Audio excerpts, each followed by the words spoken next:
Hi there, and welcome to the On Philosophy digital lecture series. This is the fourth event of a busy week of 5 events that is built around the publication of the new issue of The Philosopher, which is the journal that organizes these events. Each event this week has been looking at the question of what is we, from one perspective or another. And last night we were looking at the question of loneliness as the breakdown of a sense of we into a alienated sense of I. Tomorrow we're looking at the relationship between selfhood and otherness. And today I'm delighted that Darren Chetty and Adam Ferner, authors of the book How to Disagree, will be talking us through the rather fractious nature of public debate, looking at the various tools we can bring into thinking about how we agree and disagree. And they will be joined in conversation with Grace Lockrobin, who I will introduce. She will subsequently introduce Darren and Adam, and then we will kick the proceedings off. So Grace is both a community activist and a scholar. In 2008, she founded an organization called Thinking Space, which supports philosophical dialogues in communities that are disadvantaged, as well as in school settings and various other things. Within her academic life, she's a teaching fellow at the University of Leeds and is currently completing her PhD in philosophy at the UCL Institute of Education. Her research interests include ethics, education, and aesthetics. She's also co-editor of a recently published book called I've forgotten it now. Is it Community and Philosophy, or Philosophy and Community, or Community Philosophy? Anyway, Grace can clarify that. But either way, it was a book that was very highly rated by Kieran Cummins, who's one of our columnists, who wrote quite extensively about it in our last issue. So I'll welcome Grace and slip into the background myself. She can introduce Adam and Darren, and I really hope that you all enjoy the event. Hi, thanks very much, Anthony. The book is A Philosophy in Community. I had to check myself. Theories, practices, and possibilities. So thank you for mentioning that.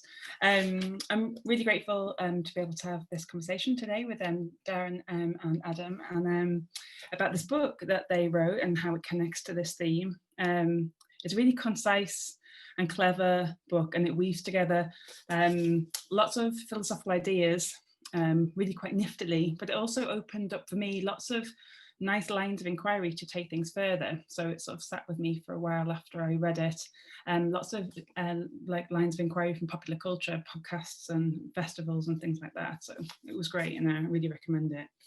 But let me tell you a little bit about the authors. Adam Ferner completed his PhD in 2012, and he's worked in academic philosophy both in France and in the UK. These days, he prefers working outside the academy, in youth centres and in other alternative provision.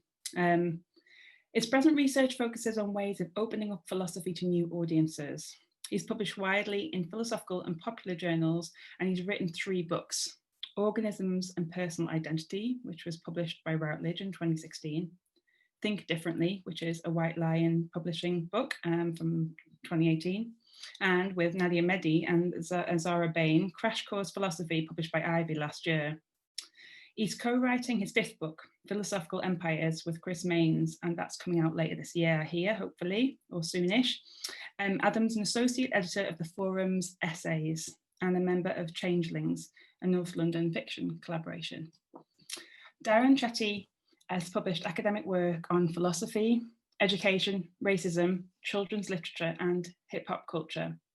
He's a contributor to the best-selling book, The Good Immigrant, edited by Nikesh Shokala and by Unbound in 2016. He's the co-author with Jeff Boyacki of What is Masculinity? Why Does It Matter?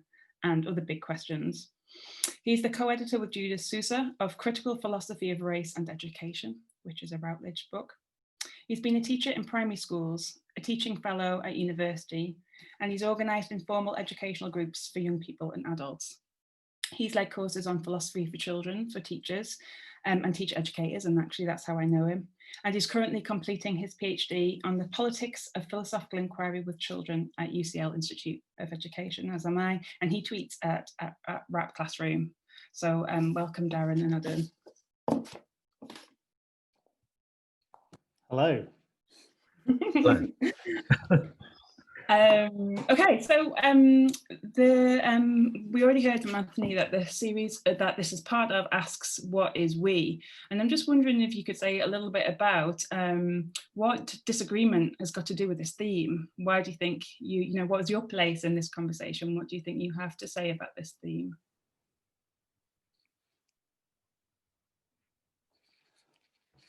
I'm pausing for Adam here, but yeah, well, I was doing exactly the same as the problem. Very respectful.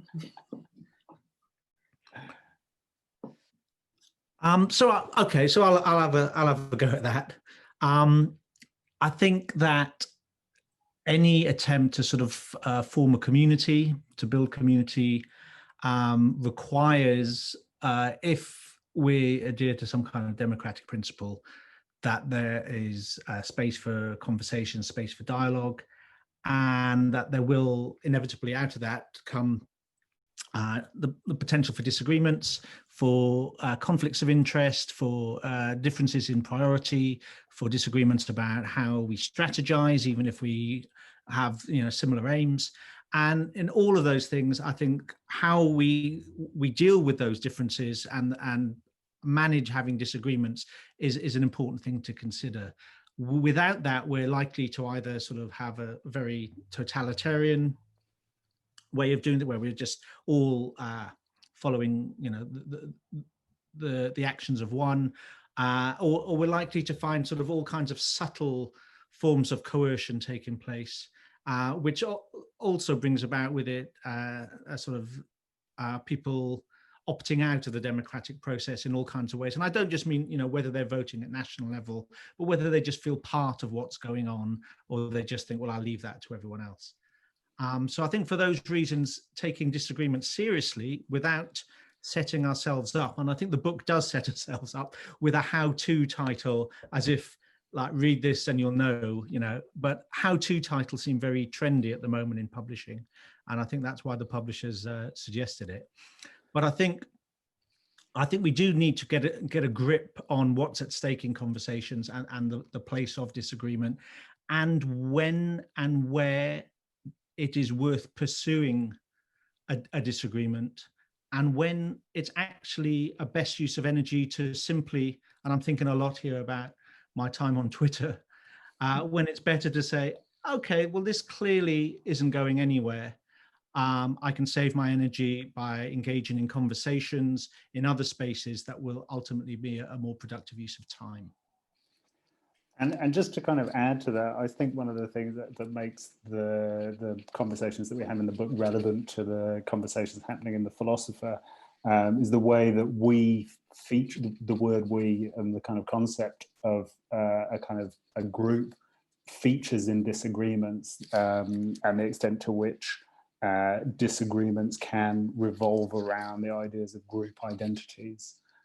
So when is it that we invoke we when we're having a disagreement? What is it that we do when we invoke we? Is it this kind of universalizing tendency or whatever? So yeah, I think, but otherwise, yes, everything Darren said.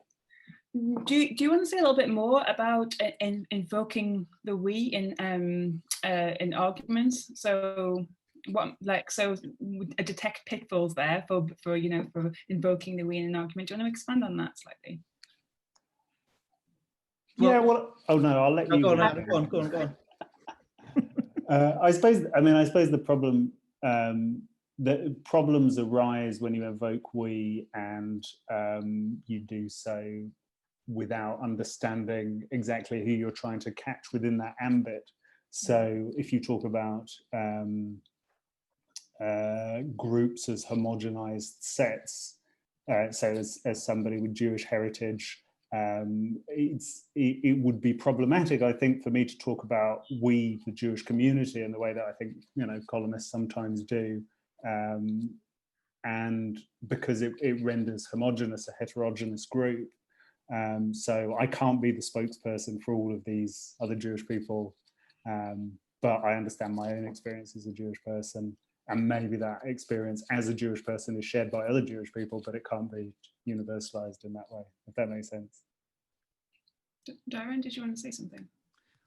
Yeah, I guess picking up on what Adam's saying there, that sort of sometimes explicitly, more often implicitly said move of on behalf of my people that we see being made, where someone who is seen as being sort of representative of a community of some kind, then speaks, but in actual fact there isn't any clear authority there. It's partly, I think, just a shorthand way. It's seen as an efficient way of doing politics, but obviously it's a way that doesn't actually have any clear legitimacy, I think, often. But when you asked that what is we, I was reminded that my favorite philosopher, Jamaican philosopher Charles Mills, makes this quote about what is we, and says, he quotes and now I'd say not particularly PC joke of, what do you mean we, Kimosabi, which I got as a reference. It's now such an outmoded joke, but it's the sort of joke of we're in trouble, where Lone Ranger says to Tonto, we're in trouble.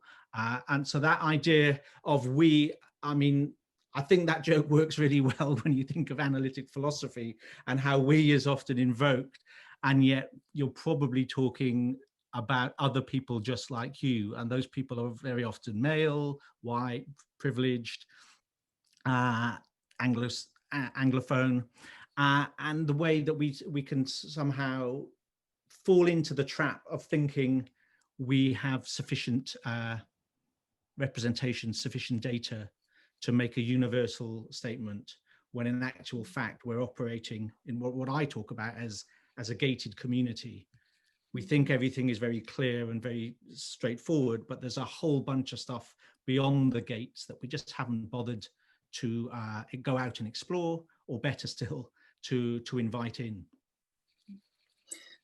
So the pandemic has thrown up a kind of a really extreme example of this kind of speaking on behalf of everyone. So this much kind of problematic claim that we're all in this together, meaning the pandemic, we're all in this together. And in fact, in the issue of the philosopher, and the letter from the editor that opens it, talks about that much derided video of celebrities singing John Lennon's Imagine, that was introduced with the kind of claim, you know, like we're all in this together, the pandemic. Is it ever appropriate, do you think, to speak in a disagreement on behalf of others? And can you ever speak about a community quite as large as all those affected by the pandemic? What are the parameters, do you think, for kind of speaking on behalf of, for, or as a member of a group? Is it inadvisable always? Is it sometimes right? It does. I mean, it does seem like it comes with a number of pitfalls. If you're trying to speak on behalf of somebody whose lived experience you don't have, but at the same time, obviously, there are cases where the emotional labor costs of talking on one's own behalf are too great to expect from somebody. So, for instance, I take it that people should speak out against racist invectives, whether or not they are themselves subject to that racist invective, and perhaps anybody who is a subject of racism or other forms of discrimination shouldn't be expected, in addition to bear the burden of having to speak out. So it's it's not that the onus is on other people, but there is a responsibility to speak out on behalf of everybody to stop racism. But again, I mean, like that, cases aren't always clear cut, and there are situations where, were I to speak up for somebody else, that's a form of silencing or marginalization in itself, where it deprives them of the opportunity to articulate their own concerns in that instance. So yeah, it's delicate. Darren? Yeah, I mean, I found that a really tough question, I must admit, Grace. I think there's a sense when sometimes, I mean, we're all in this together sort of thing, which I think the Conservatives may have got from High School Musical originally. But it seems that is a move that actually can erase significant differences in life chances, and basically make out that, you know, we've all got the same problems, when clearly, you know, that wouldn't be the case. Although we may share one problem, even that, in the case of the pandemic, has been shown to impact different people disproportionately. But I think the thing that Adam was saying at the end, this sort of concern also for speaking for others, that I think that's something that's very live, certainly online. You know, I refer to Twitter again in terms of those sort of conversations, and sort of his intention with this sort of bystander effect, where someone is watching something and not intervening. And I think it's possible for someone to speak up about an injustice, and not only possible but desirable for people to speak up about an injustice that doesn't directly impact them. This is, you know, one of the sort of criticisms, I guess, what's often called identity politics, is the idea that what people are doing is speaking really about concerns that directly speak to them, and advocating for them and those who share those concerns, rather than thinking in terms of issues of justice more broadly. And I think it's that I think this is a problem that and Adam and I have talked about this a bit, but here I go. I don't want to speak for Adam, but there is a problem in some sort of social justice circles, or broadly left-wing circles, of such a concern for not speaking for others, that the breakdown of potential for solidarity can happen. So it becomes, you know, a very strict sense of, to use yet another hashtag, stay in your lane, where people become so convinced that they're not qualified to speak on a subject, that the outcome of that is the same as if they simply said, well, I don't care, because they don't say anything and they don't get involved in any action because they don't see it their place to be. So I think that's something that needs to be thought through. And I think the reason we've got into that situation is, of course, there's been a lot of history of people sort of being self-appointed and speaking for people thinking they can be sort of paternalistic towards communities, whether that's people of color, whether that's disabled people, and not involving the very people who the injustice affects. But I think there's something about involving, perhaps centering, but certainly involving and being part of a coalition that is more desirable than saying, well, I need to step out of this because I must stay in my lane. And there is, I mean, there's something very interesting in the piece in the latest issue by Olúfẹ Táíwò about, which I think is Being in the Room Privilege is the name of the article, but about the potential damage which can be done by deference and passing the microphone, you know, proverbial or literal, over to somebody just because they inhabit a particular, or are perceived to inhabit a particular position. So I think that's something that is, important to be cautious of. So it's not just the abstention of responsibility, but it's also putting the responsibility onto somebody perhaps who doesn't want it or isn't in a position to bear it. So I mean, it sounds like there is a like a clear and a historic precedent for kind of flattening human experience in order to have a sense of we. But there's also the opposing risk of fragmenting human experience, you know, into so many parts that the sense of we is kind of significantly eroded. I'm thinking about like the feminist struggle and how important it is to be able to kind of see across that difference.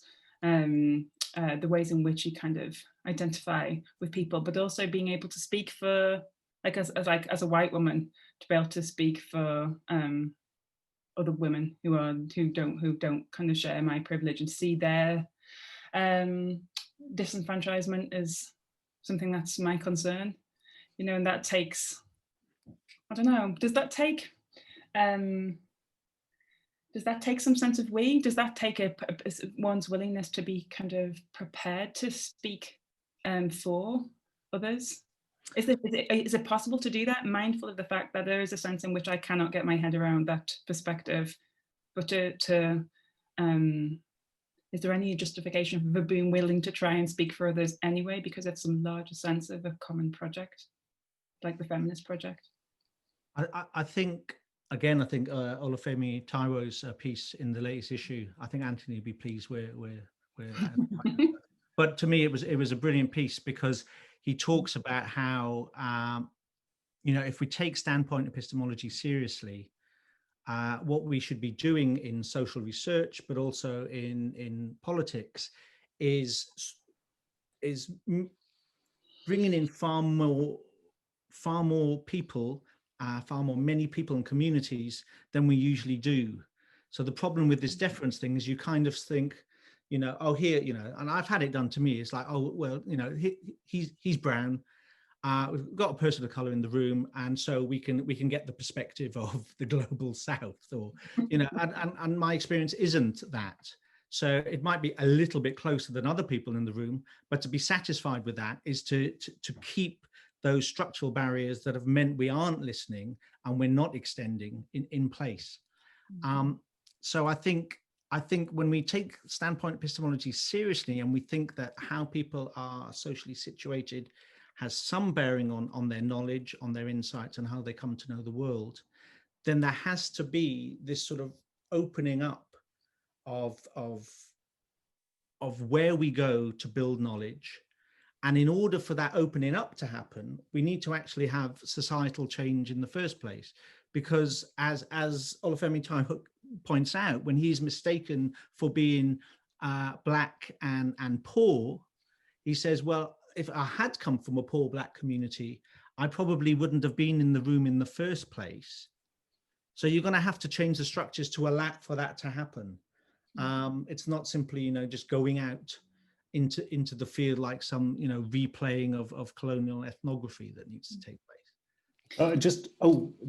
Sorry to jump in, but actually I was just kind of interested in what your Grace, your thoughts on this were, in terms of the work that you do in kind of community philosophy, because it feels very germane to this question of, and it appears in Táíwò's piece, where it's like going out and creating the structures outside the academy.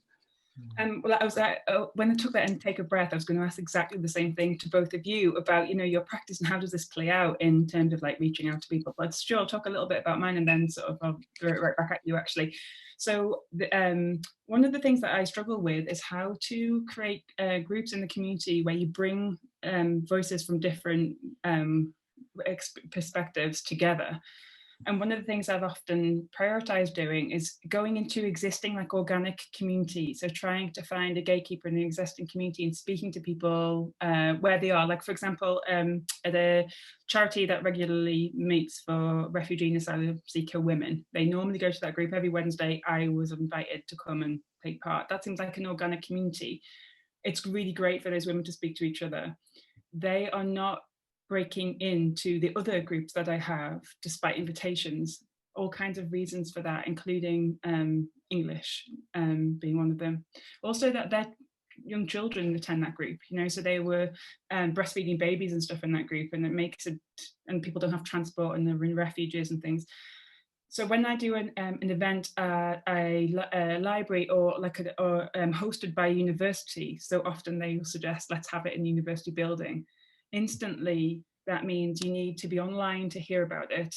You need to feel comfortable to cross the threshold into a university. You need to have transport or the money to get there. And so you get a certain, you get a lack of diversity in those kind of public philosophy meetings. So my struggle is still, how do you bring people together? So I am benefiting from listening to these conversations with more diverse interlocutors, but that's not the point really. So it's still tricky, but one of the things that we are developing is like comfort zone conversations first, and then when you get those people who grow in confidence, then you start mixing them up a bit. And that's something we're trying to do, what we're proposing to do more online. Get people, because asking somebody who's not necessarily used to dialogue, in a like philosophical dialogue, who might not feel they've got like the cultural capital or the English language or whatever it might be, to jump straight in with a group of people who do have those experiences already under the belt and feel quite at home is too much, or it could mean you'll never see them again. So it's a big challenge, but I'm acutely aware of it, and it's really quite central to what, like, to methodology that we're talking about at the moment with the people that I work with. I'm just wondering about sort of your guys. So Darren, both you've organised events for adults where you bring disparate groups of people together, which you might want to talk about, but also you've been in schools for years as well. So how do you, like, how does any of this stuff play out actually in your work? Well, I guess the thing I was thinking about mostly was the hip hop education seminar series that I was running.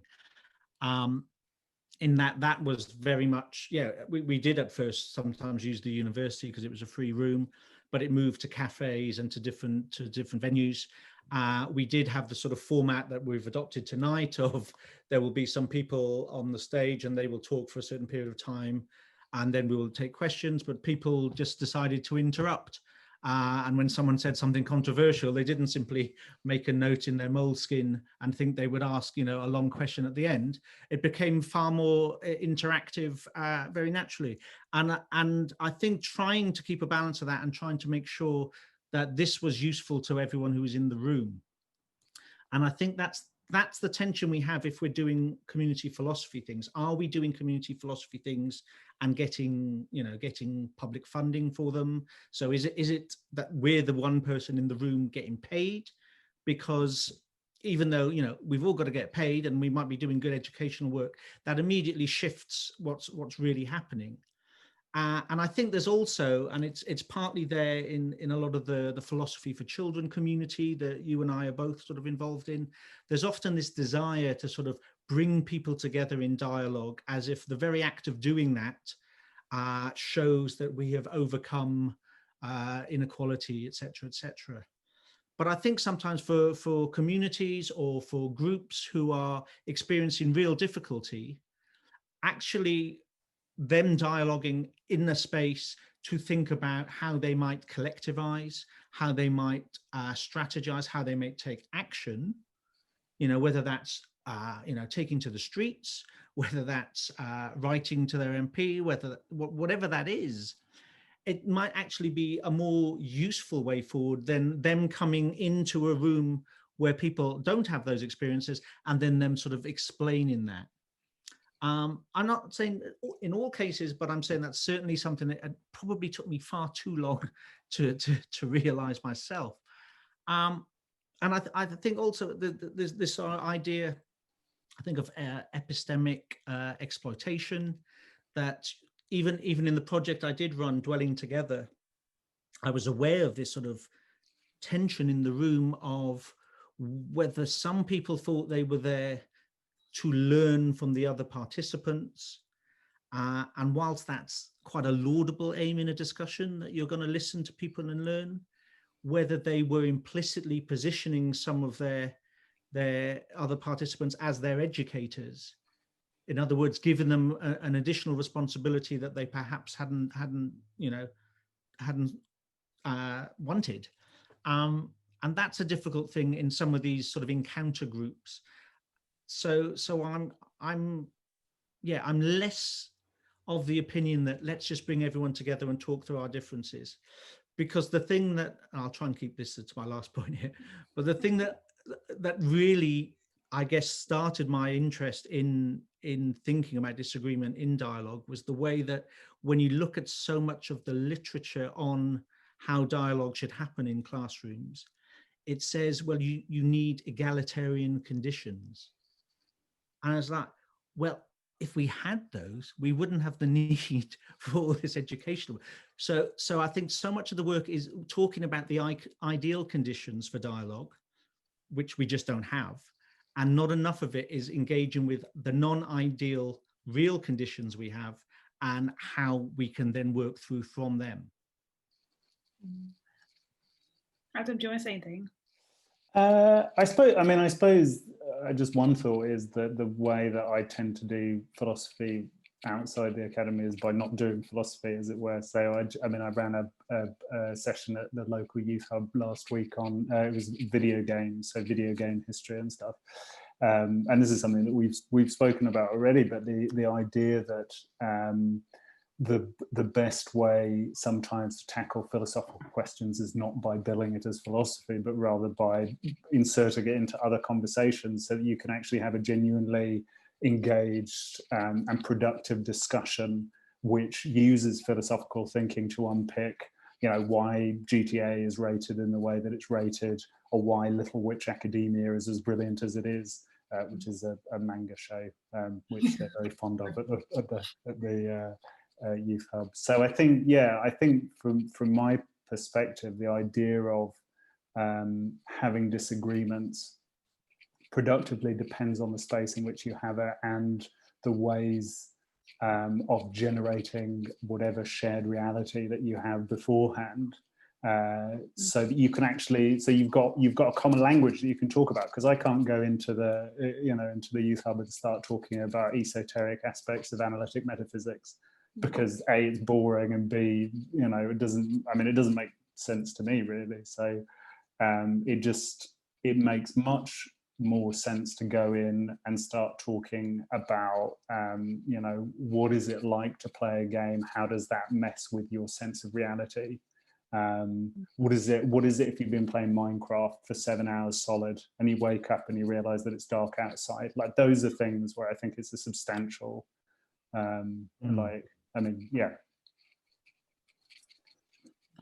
Okay, my internet looks like it's playing up slightly, so apologies if you lose me or I've gone frozen right now.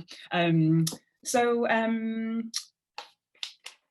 was something else that I would like to ask about, and I think it's just Adam and Darren began by talking about the we in this political sense, and I just wanted to kind of return to that slightly. So taking on board what Adam said, what Darren says, sorry, about the kind of the importance sometimes of communities dialoguing with each other and not feeling the need to bring people into conversation with each other, and this kind of utopian sense of bringing all these perspectives together.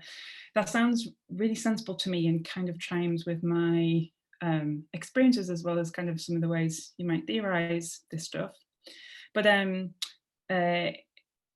bringing people together with different political persuasions, not necessarily bringing groups who are differently oppressed, although they will include those people, in order to try and see across the political divide, seems unbelievably important now, both in our online life and in our non-online life. We've just seen this unbelievably divisive election in the US, where it seems like a distant memory now, but Brexit is still happening, and that was unbelievably divisive. So some people might think, and I would like to think, that like a productive dialogue where you did get people from across the divide to come and talk to each other could be a way out of that. How optimistic or pessimistic are you about the possibilities of productive disagreement, right? So that's one example that it could try and help diminish polarization. Perhaps there are other utopian things we could say about it. Am I alone in that optimism? I think from my point of view, I tend towards being very pessimistic about the possibilities of dialogue, but I recognize that that is also itself a rhetorical move. So the idea that, so there's the Andilla piece about the torpified subject, the person who's been shocked by the torpedo fish and is paralyzed and can't do anything. And that is, it's both a way of kind of justifying inaction, but also a way of recentering the person who's panicking, right? And so when I'm like, oh God, I can't cope with all of this, there's nothing to be done, dialogue won't serve us. That is a way of taking a step back. So I think pessimism is a form of indulgence in that context. So I'm forcing myself to be optimistic, but against my my tendencies, I think, if that makes sense. Darren? Yeah, I think this is a tricky one. This is your how do we fix the world question. We've only got a few minutes. But hey, if you write a book called How to Disagree, you invite this sort of. I mean, there's certainly critiques on the left. I think I saw a very good video from Gary Young, who's a writer I have huge respect for, about sort of questioning the idea that Donald Trump's politics are hugely different or a great divergence from what we've seen in the United States for decades, for centuries. That there's always been an interest in playing to the concerns of white voters, to create economic policies that are going to benefit the most wealthy, etc. But that this shift has come, basically, that he hasn't been troubled by the language of diplomacy, and has tried to build a case for his rudeness, his complete sense of being uncensored as being a positive. So you hear people say, well, at least he does say what he really feels, and this sort of background of culture wars of you can't say anything these days that has been fed through certain media, and I think media is a really interesting one, because I know that currently on his timeline he is either retweeting Fox journalists who endorse him, or he's telling people that Fox is a spent force and they should transition to two other channels that are pretty much flirting with as right-wing as you could possibly be in a country that claims to be democratic. So my point in America, that with commercial media as it is, to my mind, there's a breakdown in civil society, and I think Trump has been amazing at getting people interested in politics. Whatever happens with all this chaos that's going on, that's been the biggest voter turnout, and the media have nurtured him, and ratings have gone up. And you can see parallels, although not exactly the same, in how they nurtured Boris Johnson, and how they nurtured Nigel Farage. Stuart Hall did a brilliant documentary about how they nurtured Enoch Powell, even after his Rivers of Blood speech, where he was sort of shunned by the political establishment. He was still, the I'm with Enoch movement lasted, because if we have a media, if we have a public discourse that thrives on spectacle, and I think you see, whether it's Milo or Jordan Peterson, you go to YouTube and you see destroys and the sort of language of WWE, as it now is. If you see that sort of stuff, it generates more viewing figures. And if public journalism, if journalism is dependent on clicks and views, then it will gravitate towards the spectacular, because the spectacular brings the numbers, and that will keep the media alive. But it does a huge disservice to us, I think, in terms of how we come to understand the world, and how the next generation of politicians then see their chances. It becomes all about huge gestures and spectacle, and words like nuance are seen as being, suspect, or certainly boring. I mean, so I mean, I have friends on the left who criticize the BBC for all kinds of things, but to my mind, having the BBC in this country compared to what the United States offers is hugely preferable, and that having some notion of evidence, journalists have kind of shifted to a lot of, well, here, you give me your view, and then I'll hear someone else's view, and now we've got balance. And on matters that are simply matters of value, of course, it's useful to have these alternative perspectives. But there are matters of fact now that simply journalists aren't doing the boring stuff that they used to do. And there's all kinds of accounts of why they just don't have the time of fact checking, of putting out, the clear evidence so that we, the public, have that. We simply have two competing stories, and then we have to consider which one either is most interesting or most beneficial to us. I realize that we're eating into the Q&A time, so I'll keep this as oh no, this wasn't, you know, I'm not telling you off, Darren. But I did want to say that one thing that has made me optimistic recently, and this is just a shout out really, is Claudia Rankin's new book, Just Us, which if any of the people watching haven't read, I thoroughly encourage reading, because in terms of form and content, it's something which seems like an antidote to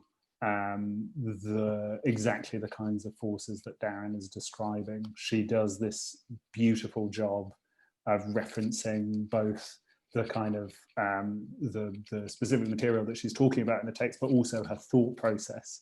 So it's contained. So anyway, yeah, that's a bibliographic shout out.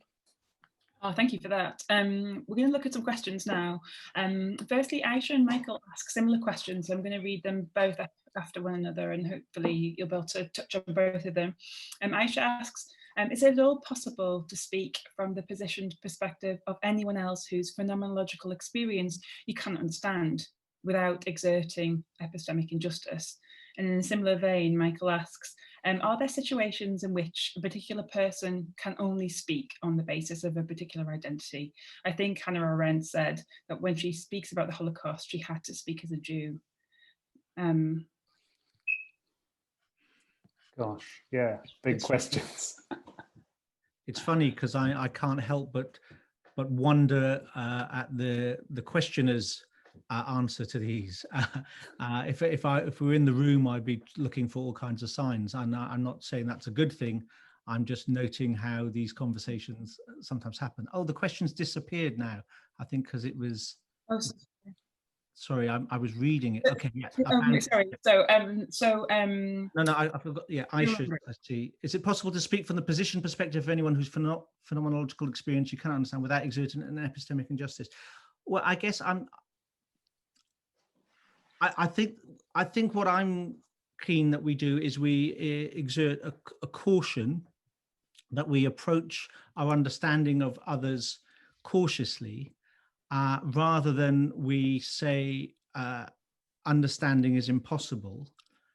And when we talk about the position perspective of anyone else, well, ultimately we end up in a position, which I guess phenomenologists do, of, well, understanding any other individual isn't a wholly possible, and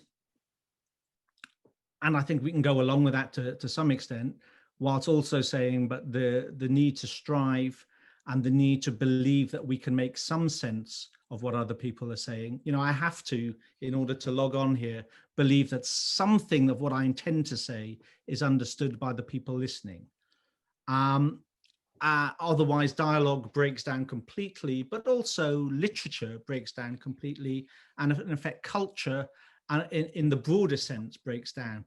So I think caution is what I would argue, because I think if we talk about positioned, and I'm not saying that this is what Aisha intends, so this isn't, but if we talk from position perspective as, for example, a Black woman, then we know, obviously, that not all Black women will have the same perspective.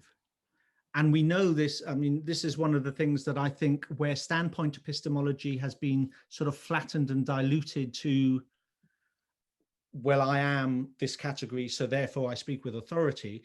I think the Conservatives have understood this, the Conservative Party in the UK, in putting a Black woman as their minister to then say that critical race theory and anti-racist work is terrible. Because if we say, well, we have to listen to Black women by virtue of them being Black women and nothing beyond that, then we're in a position where we can't question that.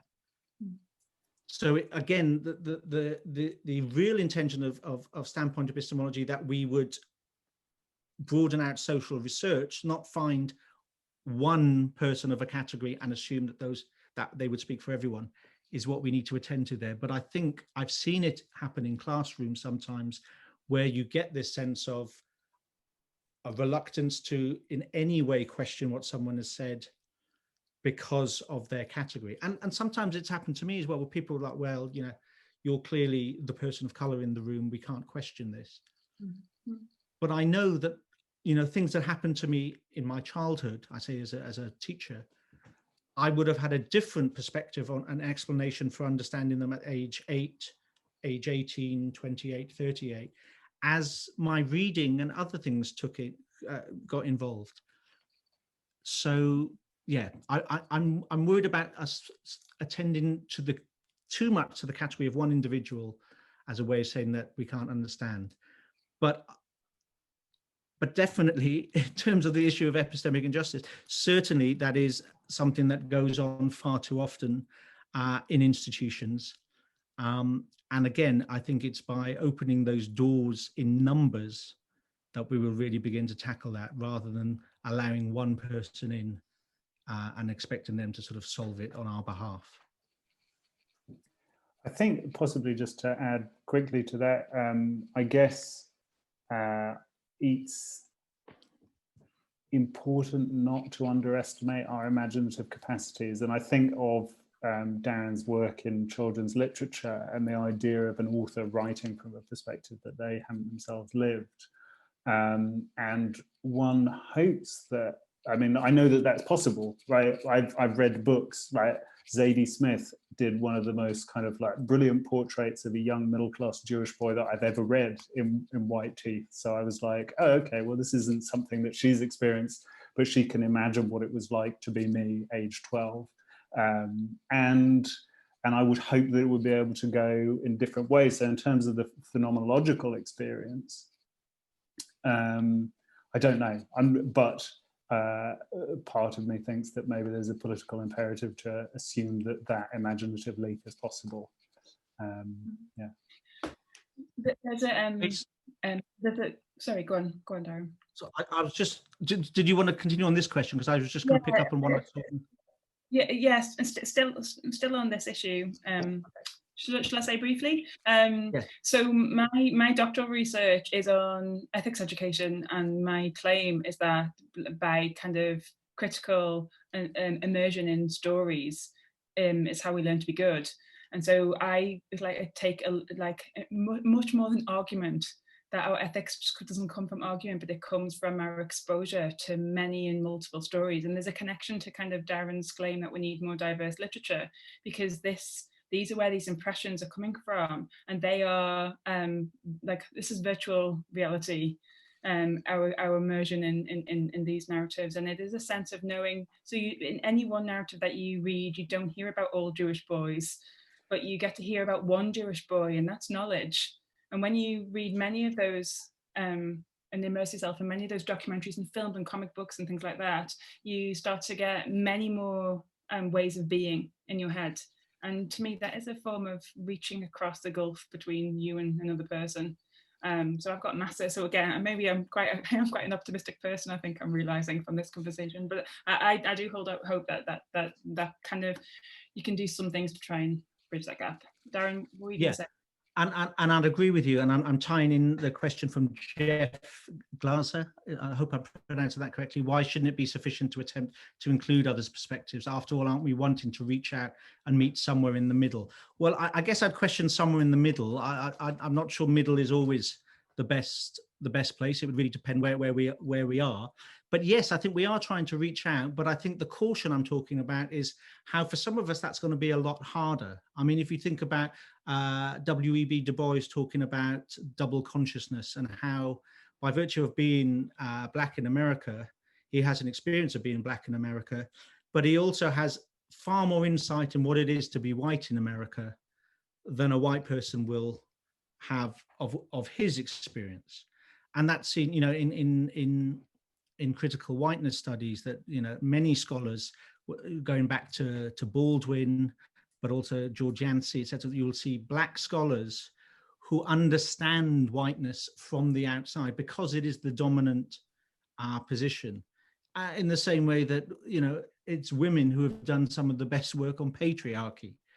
So this reaching out, I think some of us, because of the epistemic environment in which we are, some of us are going to have to do a lot more work than others, because some of us have been saturated with a position that actually isn't our own one. We find ourselves in some ways on the receiving end of, and so already inhabit a duality or multiplicity, while for others, that culture has coincided sufficiently with how we see ourselves that we haven't really had our understanding troubled in the way that, many of us can talk about our schooling sort of simply not making sense on a number of things. So what you were saying, Grace, about reading, I definitely think is one of the things. I noticed how many people were sort of seeking out Black writers as Black Lives Matters hit their headlines.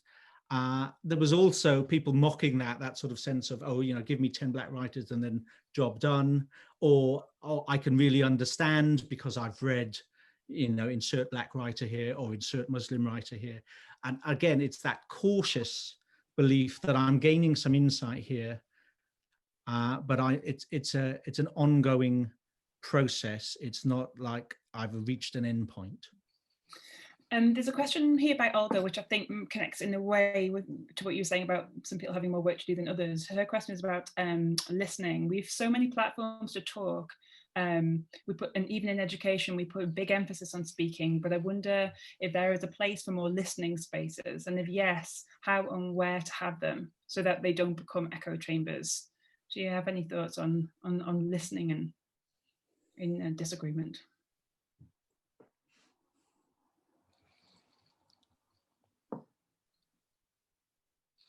I mean, I think one of the things that springs immediately to mind, which isn't perhaps completely engaging with Olga's question, but the importance of silence in conversations is often overlooked, and it's something which, depending on your disposition, you might find very difficult. And I'm somebody, I don't like pregnant pauses.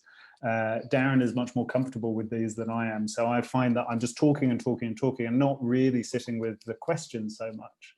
And so I think that yes, it's hugely important to address the way that we engage, not necessarily in a quick fire kind of like repartee with somebody, but just to sit and actually like think about something. And it's difficult in the academy, where obviously in a seminar room you're encouraged to be like very swift in your answers, but it doesn't necessarily lead to a huge amount of understanding. So yeah, being taught to take time and space to think about things that are important is yes, yeah, and listen to the question. Yeah. Is it a pregnant pause, Darren, or do you have nothing to say? Oh, I can always think of something which might be my undoing.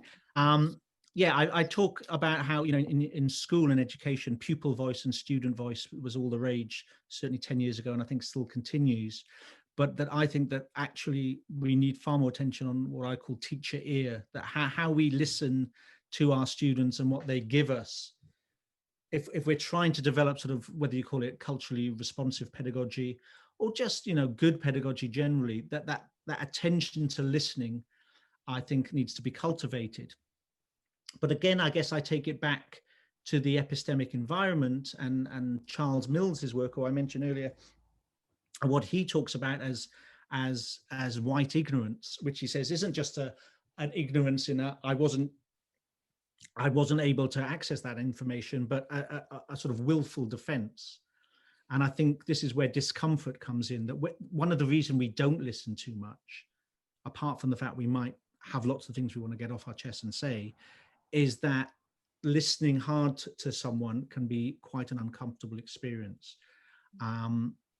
And sometimes it's an uncomfortable experience because we hear things about ourselves that we don't necessarily want to face up to. And obviously the therapist's room is a place where dialogue happens and where some kind of transformation is perhaps hoped for, aimed for. But there's also going to have to be discomfort in that process. That it doesn't just be, you know, the idea, oh, what you need to do is X, Y, and Z, and then it's job done. It's going to be a case of sort of confronting oneself and listening. I think if we really are deeply listening, and I'm not for a moment saying I've cracked it, then we do end up having to confront ourselves. That will be uncomfortable. And that's something that we need to try and stay with, which is not to say that every time we're experiencing discomfort in a conversation, it's necessarily a good thing. We can be uncomfortable for all manner of reasons. But I think when we're confronted with our own prejudices, biases, privileges, and how those have been sort of lived out in our lives, then I definitely think that discomfort kicks in quite quickly. So you flagged at the very beginning of the conversation that there may be occasions, well, you've said now there may be occasions where you sit with discomfort, where one needs to sit with that discomfort and stay in the conversation and listen through that feeling.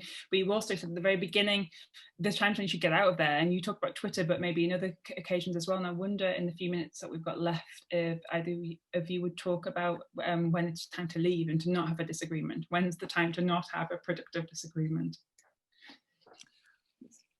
My brief answer is when it's with your family, but that's I think that's too personal. That's I think, I mean, to expand that slightly, I think there is certainly some situations where you can see from the outset that you're not going to make any kind of epistemic gains, right? You're not going to change anybody's mind, and it is, to refer to kind of Sarah Ahmed's notion, just kind of like hitting a brick wall. I mean, like, you're surrounded by brick walls, and especially if you're from a marginalized or disenfranchised group and you have finite resources and diminishing resources to deal with these problems, then you need to exert self-care as an act of political importance.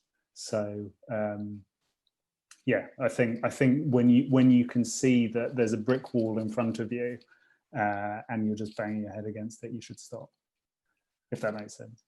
Yeah, sure. Yeah. Yeah, and I think where in that situation where you think to reveal something of yourself, and I don't just mean sort of personal testimony, but to share how you're viewing the world, could potentially, you know, put you in greater harm. And there are places, both in informal settings, certainly online, and in educational spaces, where I think that can be the case for people.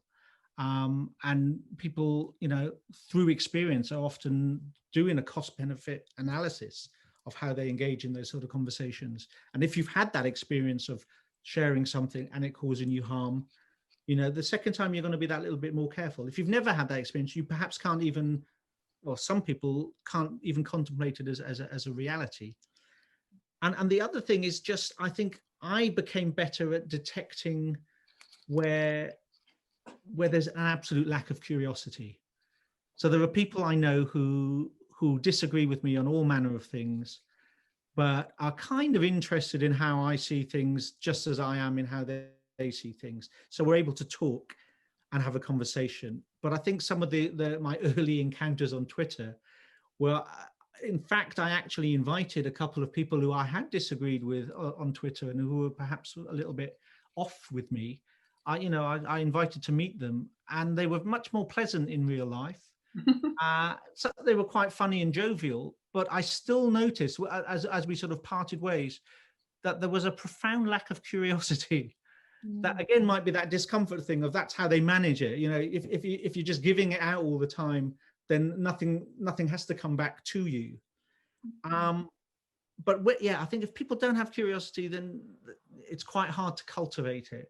And how it tends to get cultivated, and I guess is through social movement. So a lot of people who were not at all curious about Britain's involvement in the slave trade have become a little bit more curious now, because of the fallism movement, because of what has happened. Most of them aren't that curious and have actually just said, oh no, it's all stuff and nonsense. But it hasn't been one person, the way we're often educated to believe, well, if you have really good reasons, you can convince people. It's had to be mass mobilization that has then made it possible for individuals to have a bit more space to have the conversation. As a philosopher, I find it really thrilling to see the immense limitations of philosophy and all of this. You know, I've said previously, you know, the arts and immersion in literature and political movements, and what are the things that are doing the persuading and the opening of people's eyes. You know, we might have reason to think that it's not a philosophical argument, it's something else. I noticed that it's 1 minute past, so Anthony might want to come back in, but I also just wanted to acknowledge that there's been an awful lot of questions that we haven't got to, questions about balance in journalism and how that intersects with justice, questions about what the implications of the things you've been talking about are for teacher-student and academic-public relationships, questions about political polarization and the kind of promise of dialogue, and another questioner asking, has dialogue come too late for us politically? So a whole host of really interesting stuff that we didn't get to, but thank you so much for those questions. Anthony, there he is. Here I am. Well, thank you to the three of you very, very much. That was extremely good. And as I was saying to you at the beginning, I tend to sit there just watching the numbers kind of drift in a downward direction. It just didn't happen today. So it was definitely a very consistent audience presence, and that's obviously a great tribute to you guys for an excellent conversation. So we're back tomorrow with the last one of the week, and it's Dan Zahavi, who's a very well-known phenomenologist based at the University of Copenhagen, the University of Oxford, in conversation with Luna Dolezal. Luna contributed an excellent essay to the last issue of The Philosopher, which actually we're putting up online, and Dan has written a piece called We and I for the new issue. And I just thought I'd read the quote. It's a famous quote, I'd seen it before, from Rabbi Menachem Mendel of Kotsk. And he says, "If I am I because you are you, and you are you because I am I, then I am not I, and you are not you. But if I am I because I am I, and you are you because you are you, then I am I and you are you, and we can talk." So in a sense that both wraps up some of the themes we were discussing tonight, and also that's kind of the way that Dan preempts his essay. So the talk tomorrow is on the primacy of we, and I'll put up a slide for it in a second. So thank you to the three of you so much. That was really excellent, really good conversation, and thanks to all the audience. So I think unless you guys have a final word, we can probably sign off. Thank you. Cheers. Yeah, just to say thank you very much to Grace for the chairing as well. Yeah, very much. It's been really fun. Cool. Thank you, guys.